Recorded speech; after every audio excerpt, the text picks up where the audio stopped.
काही कोणी चालू नका, आपण आपल्या गाड्यात बसा म्हणजे लवकर जाणार. कारण तिथं त्यांनी त्या देवेंद्र फडणवीसने सलाईन आणि गोळ्या आणून ठेवलेल्या आहेत, त्या मला तिथे जाऊन घ्यायचं. त्याच्यामुळे तुम्हाला यायचंय तर गाड्याची तयारी करा. तुम्हाला जर माझी इच्छा आहे तुम्ही कोणी येऊ नये, मी तुमच्या लेकराला आरक्षण आणतो पाहिजे नका करू. झालंय काय, अडचणी अशा झाल्या, अडचणी अशा होऊन बसल्या.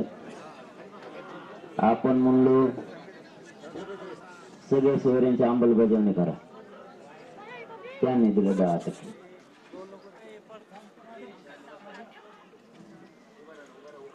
त्यांनी दिलं 10%.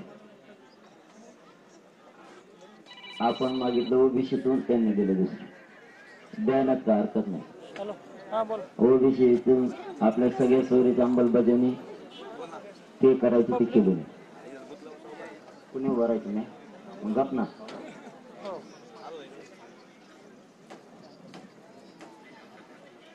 सगळ्या सोयऱ्यांची अंमलबजावणी द्या दिली. दुसरं मग मी त्यांना शिव्या दिल्या असं त्यांचं म्हणणं. आता त्या उपोषणात झालं की असं मी मान्य पण करतो. तुम्ही जर सगळ्या सोयरीची अंमलबजावणी दिली असती ना, तुम्हाला शिव्या दिल्या असत्या. आणि शिव्या दिल्या मग उपकार केला का तुम्ही? तुमच्या बापाला आमच्या बापाने गाठीवर बसवलं तरी तुम्ही देत नाही. तिसरी गोष्ट, महिलावर आपल्या गोळ्या लागल्या. त्या टायमाला ते देवेंद्र फडणवीस म्हणला मायात पोलिसाला आणलं म्हणे, बायाला नाही लागलं. असली कुठं पाहिल्याच असते का? बाम नाशे नाही बघ, आमच्या गावातले बाम नेऊन बघ कसे. ते नितीन गडकरी बघ कसा आहे, ते उद्धव ठाकरे राज ठाकरे बघ बामना कसे आहेत, ते गिरीश महाजन बापट ती बामन कसा आहे बघ.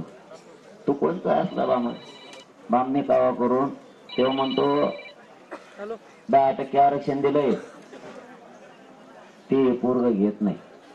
धर्माला भाषणाला वेळ नाही बरं का तुम्हाला, आता फक्त एवढी बार सांगायला लागलो, कारण भाषणासाठी दावरा नाही हो. आपल्याला पटापट पुढे जायचंय. त्याच्यात किती दम मला बघायचा जाऊन, तुम्ही कोणी येऊ नका. आता भांबेरीपासून सगळे मागायसारखं.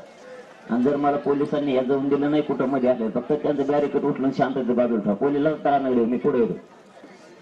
आपण आती करायचं नाही. आता आपलं जवळ आलं, त्याने आती केलंय. बघा काय केलं ते सांगतो. 3 मुद्दे सांगितले, ध्यानात ठेवले खातो मी. आता चौथा सांगतो. यांना जपान म्हणून यांनी कोर्टात सांगितलं. कोर्टात ह्या देवेंद्र फडणवीसने सदावरच्या पुढे घातला. पहिल्यांदा तेच घातला होता 13% आरक्षण रद्द करायला.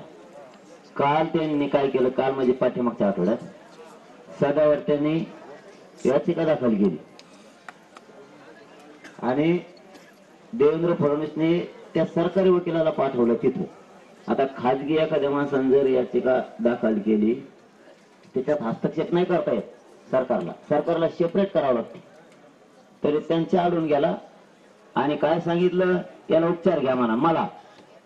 बरं मी त्या मान्य न्यायालयाचा मान ठेवला, सगळ्या मराठा समाजाचा मान ठेवला.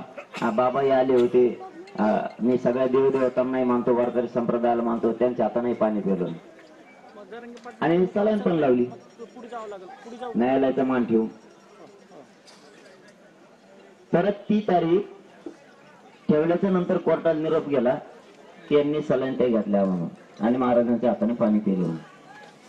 निरोप गेला, कोर्ट शांत झालं. तारीख पडली 13 म्हणजे 13 मार्च मराठ्यांच्या याच्यासाठी, आपल्या या त्या मागच्या सुनावणीसाठी. त्या देवेंद्र फडणवीसने काय केलं, ऍडव्होकेट जनरल सराफला त्या सदावर्त्याच्या याचिकेत हस्तक्षेप करायला लावलाय का रात्री. आणि त्या रात्री 56 आमदार एकत्र बसले आणि यांनी सांगितलं की उद्याच्याला ह्या जरंगीने राष्ट्र रोको राज्यात पुकारले 23 तारखेला, आणि जर 23ला यांनी राष्ट्र रोको केले तर आणखी मराठ्याचं वजन वाढेल. यांची खाजगी चर्चा